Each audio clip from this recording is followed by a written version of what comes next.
मुंबई के दिल में खड़ी एक शानदार इमारत जिसका नाम है एंटीलिया।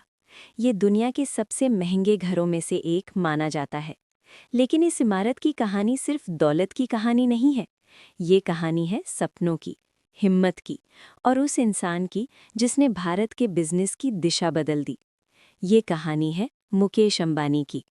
उनके पिता धीरूभाई अंबानी एक साधारण परिवार से थे, लेकिन उनके सपने बहुत बड़े थे। शुरुआत में धीरूभाई अंबानी ने विदेश में काम किया। फिर भारत लौटकर उन्होंने एक छोटा सा टेक्सटाइल व्यापार शुरू किया।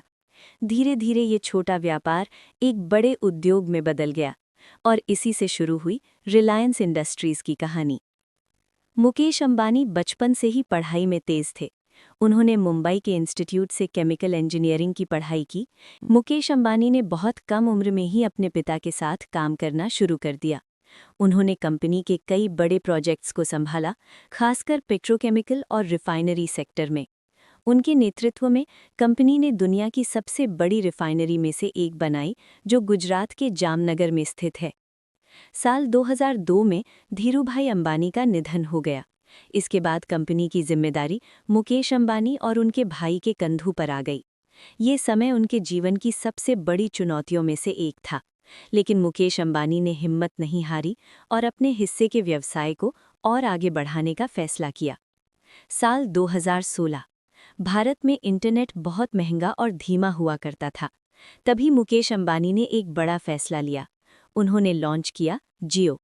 शुरुआत में जियो ने मुफ्त इंटरनेट दिया, जिससे पूरे देश में एक डिजिटल क्रांति शुरू हो गई। अचानक करोड़ों लोग इंटरनेट से जुड़ गए और भारत दुनिया के सबसे बड़े डेटा यूजर्स में से एक बन गया। मुकेश अंबानी का मानना है कि बड़े सपने देखने से ही बड़ी सफलता मिलती है। उनका फोकस हमेशा भविष्य पर रहता है और यही सोच उन्हें दुनिया के सबसे सफल व्यवसायियों में से एक बनाती है। एक छोटे टेक्सटाइल व्यापार से लेकर दुनिया की सबसे बड़ी कंपनियों में से एक तक। ये सफर आसान नहीं था, लेकिन मुकेश अंबानी ने साबित कर दिया कि अगर आपके सपने बड़े हों और हिम्मत मजबूत हो, तो आप दुनिया बदल सकते हैं।